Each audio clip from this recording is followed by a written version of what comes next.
Welcome to my channel Shiv ji Kripa. जैसा कि हम सभी जानते हैं कि अभी माघ का महीना चल रहा है और हमारे चैनल पर माघ की कथाएं चल रही हैं और आज 26वीं कथा की बारी है।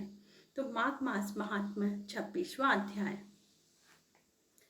विष्णु भक्त देवधूति के मुख से तीर्थराज प्रयाग का दिव्य चमत्कारी पुण्य प्रभाव तथा केरल देशवासी ब्राह्मण वसु की मुक्ति के संबंध में सुनकर पिशाच ने प्रश्न किया, हे महात्मने, केरल देशवासी उस ब्राह्मण को किस प्रकार तथा किस युक्ति से मुक्ति प्राप्त हुई थी? यह प्रकरण मैं आपसे विस्तार पूर्वक सुनना चाहता हूँ। कृपा करे से विस्तार पूर्वक सुनाने का कष्ट कीजिए। पिशाच के प्रश्न को सुनकर महात्मा देवधूति ने कहा, हे पिशाच, प्राचीन काल में केरल प्रांत में वसु नाम का एक विद्वान ब्राह्मण निवास करता था।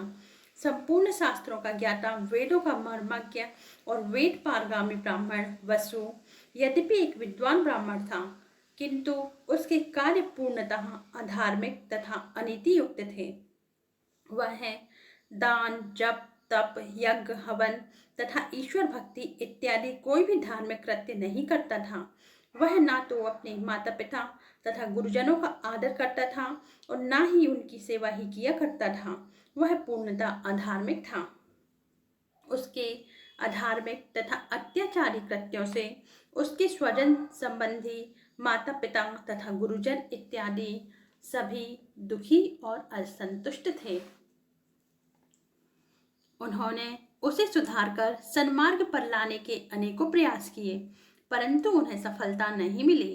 तब उसने मिलकर आपस में मंत्रणा की और उसकी समस्त संपत्ति छीनकर उसे घर से निकाल दिया। इस प्रकार परिवार से बहिष्कृत और घर से निकाल दिए जाने के कारण वसु पूरी तरह असहाय, दुखी और निर्धन होकर देश विदेश तथा प्रांत प्रांत भटकने लगा। वह निर्धनता, अशक्तता तथा एकाकीपन से दिन रात ही व्याकुल तथा दुखी रहने लगा। उसे भूख प्यास का कष्ट भी दिन रात सताने लगा।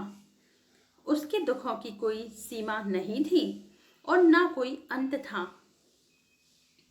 इस प्रकार देश देशांतर में भ्रमण करते हुए तथा भटकते वह किसी प्रकार विंध्याचल पर जा पहुंचा, परंतु वहां भी दुखों तथा कष्टों से उसे छुटकारा नहीं मिला। गरीबी, रोग तथा भूख प्यास से व्याकुल रहते हुए इसी बीच वह दुर्भिक्ष के संकट से भी घिर गया तथा इसी में एक दिन उसकी मृत्यु हो गई। कोई नाते रिश्तेदार और धन आदि पास न होने के कारण उसका अंतिम संस्कार भी धार्मिक रीति से संपन्न ना हो सका था।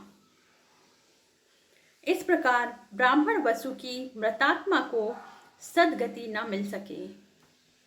अंतिम संस्कार की क्रिया तो हुई ही नहीं, उसके कर्मफल भी दूषित थे।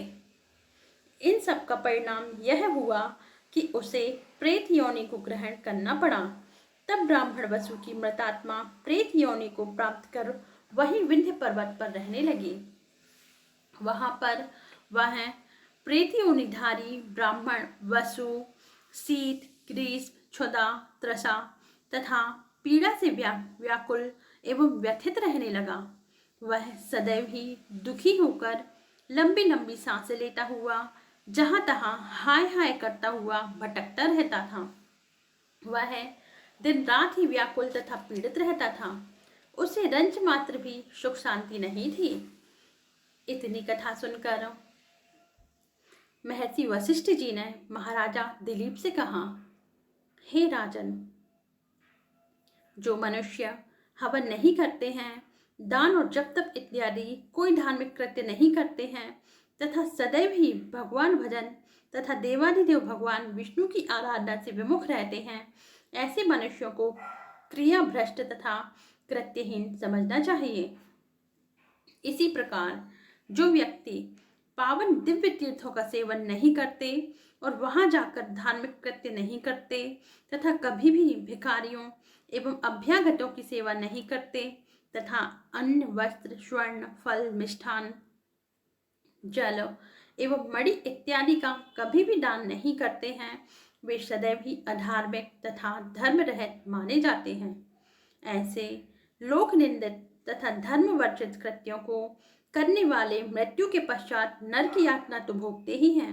इनका पुनर्जन्म भी भूत, प्रेत, राक्षस, पिशाच तथा कीट पतंगों की योनियों में होता है। वशिष्ठ जी ने आगे कहा, जो व्यक्ति स्वर्ग तथा मोक्ष एवं सद्गति की इच्छा रखते हैं, उन्हें सदैव ही शास्त्रों एवं धर्म द्वारा आदेशित सत्कृत्यों को करना चाहिए और समस्त पापों से बचे रहना चाहिए। उन्हें दान, यज्ञ, जप, तप और पूजा पाठ करना चाहिए। सदगृहस्थों को तीर्थ यात्रा, हरि कीर्तन और अतिथि सेवा करते हुए सदैव ही पाप कर्मों से बचते हुए शुभ कर्मों में लगे रहना चाहिए। कोई भी मनुष्य अपने किए हुए कर्मों के फल से बच नहीं सकता, उसे अपने किए हुए कर्मों का फल भोगना ही पड़ता है।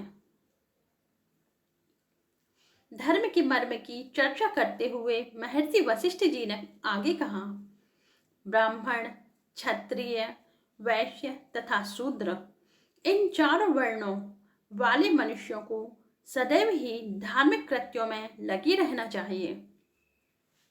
समस्त प्रकार के अशुभ कर्मों से बचे रहकर पूर्ण धार्मिक तथा पाप रहित जीवन व्यतीत करना चाहिए।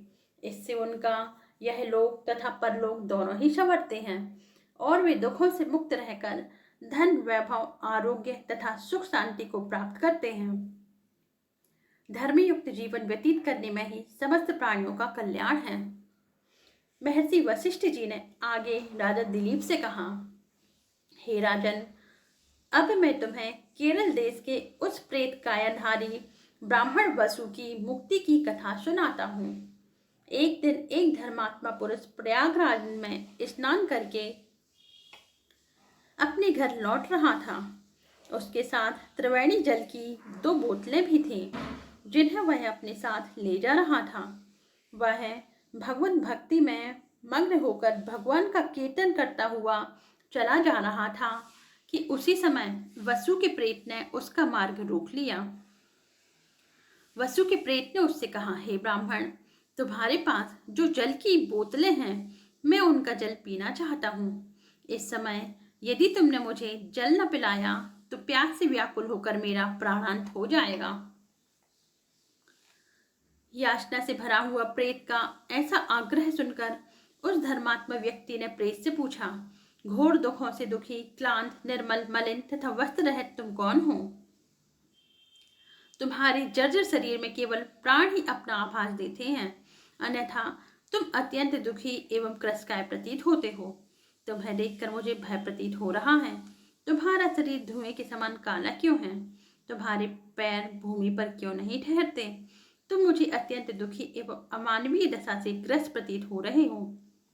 तुम मेरे समस्त प्रश्नों का उत्तर देकर अपनी दशा स्पष्ट करो, ताकि मैं तुम्हारी कुछ सहायता कर सकूं।